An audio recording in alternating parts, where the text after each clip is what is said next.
magandang araw sa inyo mga kaibigan. Narito naman po ang inyong ka-electrician, muling magbabahagi sa inyo ng isang termination na para sa mga kapwa ko electrician na nagsisimula pa lamang. Okay, magandang araw pong muli sa lahat ng mga viewers ko at subscriber. Bali itong pinakikita ko po sa inyo ay part po ng aking trabaho, at ito po ay ang termination ng kilowatt meter to MCB 61 to MDB 61. Ito po yung MCB 61. Yan. At yan naman po yung MDB 61. Okay. Ito pong iti-terminate po namin na ito mga kaibigan ay 240 mm squared po ang kable nito. Ayan po.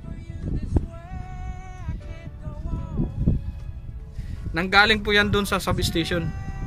At ito po yung groundings niya, 70 mm. At dito po yan papasok sa plates na ito mga kaibigan. Papunta po siya sa MDB 61. Yan po. Dito. Yan. Yan po siya papasok. At yan po yung loob niya. Pakita ko po sa inyo. Yan. Dito po yan papasok sa butas na yan. Papunta dyan sa breaker na yan. Yan. Ito po, pagpasok po dito sa breaker na ito, lalabas po yan dito sa isang breaker na itong nasa taas na to. Yan pong wire na yan ay pumasok po yan dito sa ATS. Ito po yung ATS nya. Yan pumasok sa automatic transmitter switch. Yan po yung kable nito. At ang mga gagamitin naman po namin, pakita ko sa inyo isa-isa. Ayan po. Ito po yung manual crimper para sa 70 mm at sa mga maliliit na cable. At ito naman po yung cable cutter na gagamitin ko. Ayan. At ito naman po yung hydraulic crimper na gagamitin namin doon sa 240 mm square. Malaking cable na po yan. At ito po yung gagamitin namin pang butas. Ito po yung hulso ng yung pang groundings naman po. Ito maliit na ito. Bali ang size po nito ay 25 mm. Yan. Tapos ang gland pong ito na gagamitin na plastic gland po ang tawag dito. Ayan, PG63. Okay, ito naman po yung pang groundings nya. Pasok na po dyan ang 70. Okay, proceed na po tayo sa lugs. Yung lugs po na gagamitin namin ay ito, 240 din po siya ang size nya. 240 by 10. Yan po yung mga lugs na gagamitin namin. At ito naman po yung para sa 70 na cable lugs.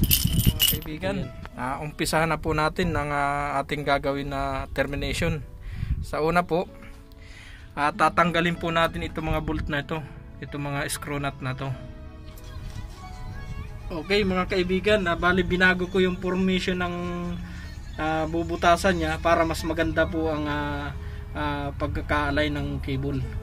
Diyan ko po pinagtabi yung dalawang malaki sa gitna. Bali yung magiging input niya pa ganyan ang style niya, ganyan, parang pabilog siya. At yung out naman dito pa ganyan din.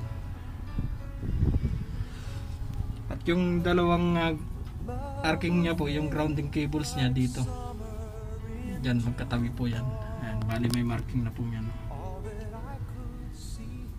Okay, umpisa na po natin yung pagbutas mga kaibigan.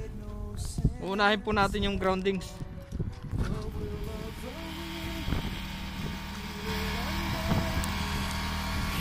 Okay mga kaibigan, nabutas na po yung dalawang maliit. Ayan na. Susunod na po yung dalawang malaki. Ayan.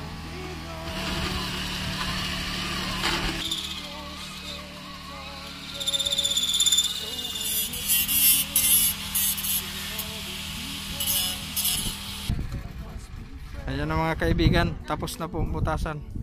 Siya nga po pala sa mga kapwa ko electrician at sa mga gagawa ng katulad ng ginagawa namin sa mga electrical na termination, lagi po nating tatandaan at ito pong palala ko pong ito ay para sa ikabubuti po nating lahat.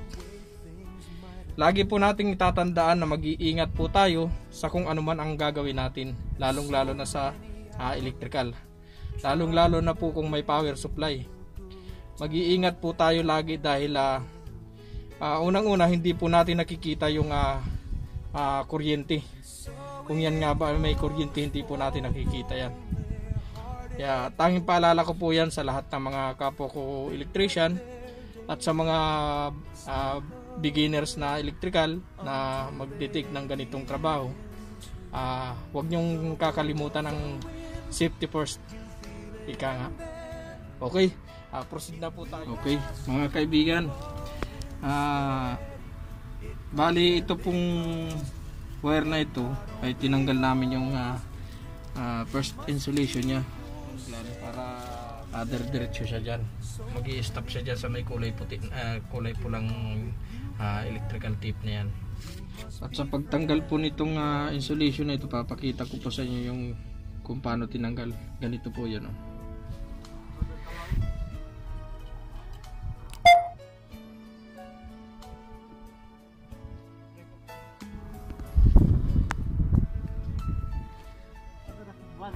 Ayan na mga kaibigan, naipasok na ng konti pero may problema lang.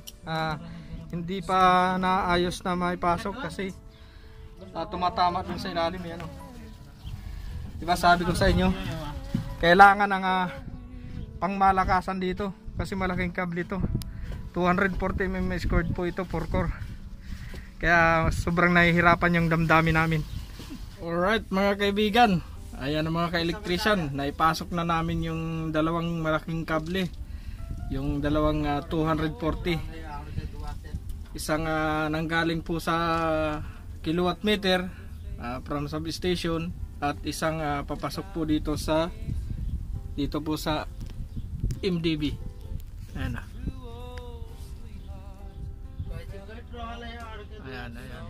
Ayan, bibabalik na po namin yung mga ano na yan, mga screw nut na yan para umpisa na po namin yung termination. Okay, mga ka-electrician, i-crimper po natin yung groundings number 17mm.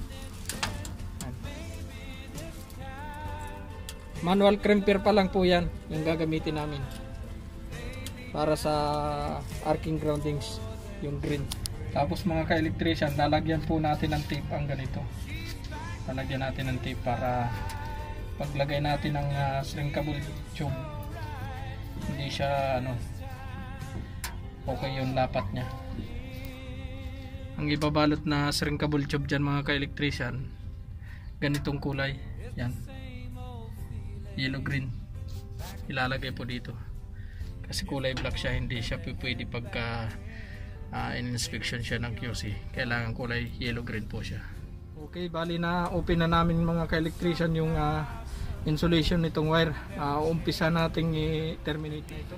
Okay, umpisan ko po itong neutral. Ito pong neutral ang uunahin ko para dito sa bus bar nya ng neutral.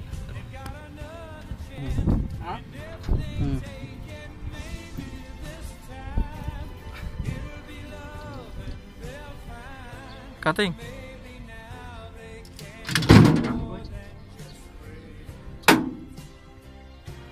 Natanggal po yung insulation. Ayan na, natanggal na po ang insulation.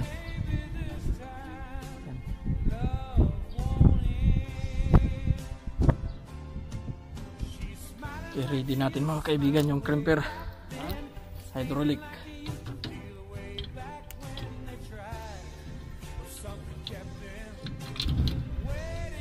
Ayan, lalagay po natin yung crimper mga kaibigan para ma-crimp natin. Okay, pump.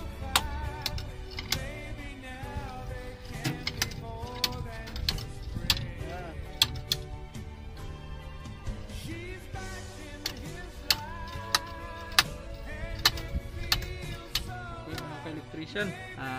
Natapos na po natin yung isang neutral. Kailangan lalagyan nyo lang po ng loop para sakali man na hindi gusto nung mag-inspection, may chance pa kayong putulin yung lugs para i-arrange ng maayos ulit kung saan niya gusto. Print natin ulit mga kaibigan yung isa. Okay, ayan na mga kaibigan, almost done na yung dalawang neutral niya. Okay, ang susunod na po natin yung red, yellow, blue na mga kaibigan. Yan. Okay mga ka-electrician, ayan na po, natapos na po natin yung isang side. Bali ito po yung nanggaling sa substation. Siya po ang load at papunta po yan dito sa lalabas po yan dito sa isang wire na ito, itong 3-piece pong ito na di pa nati-terminate. Papasok po yan dito sa MDB. Ayan, dyan po yan papasok.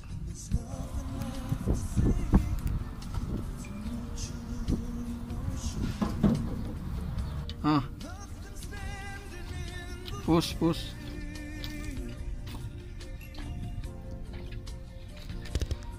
Okay mga ka-electrician, ito na yung isang red piece na papunta sa dito sa MDB. Natapos na po namin na may crimp. Yan po yung out at yung in po ay tapos na. Yan. Okay mga ka-electrician, lagyan na po natin ng shrinkable tube. Gagamitan po natin mga ka-electrician ng gas cylinder para ma-hit natin yung shrinkable tube. Ayan, naipasok ko nang yan. Yan, i-hit natin ang dahan-dahan mga ka-electrician para hindi siya masunog masyado. Dan. Ayan, tapos na mga ka-electrician. Ganyan lang pag-hit ng shrinkable tube para hindi siya nasusunog. Medyo tansyahan mo siya para hindi siya masusunog. Init lang yung magpupunta sa kanya. Ayan, lapat na lapat mga ka-electrician. Alright mga ka-electrician, ayan na, both side tapos na po yung ating termination. Ayan, ganyan po ang itsura nyan. Para siyang flower style. Okay, ang susunod na po natin yung LDB. Ayan, ito na po. Alright mga ka-electrician, ayan na po ang ating termination. Bali natatapos pa lang po natin, ngunit hindi pa natin nalalagyan ng electrical tape para maganda yung lapat ng shrinkable tube. Pero madali na lang yan, pinakikita lang po namin yung termination namin kung paano namin tinerminate. Ayan, lilinisin na lang po yung area. Mission accomplished na po yan. At ito, madali lang po yan. Pinlugs po ang ilalagay dyan kasi papasok po yan dito. Pinlugs na lang yan. Pero ito po ang pinaka-importante. Yan, 3-piece po yan. May kahirapan lang nga pong i-terminate. Gawa ng malaki po yung kable na itiniterminate namin. 240mm po yan. Okay. At hanggang dyan lang po muli nagtatapos ang aming maisishare sa inyo mga ka-electrician. Sundan nyo lang po ang aming video at marami pa po tayong i-upload na mga iba't ibang termination ng mga kung ano mga electrical termination. Okay, God bless to all and maraming salamat sa lahat ng nag-view ng aking video.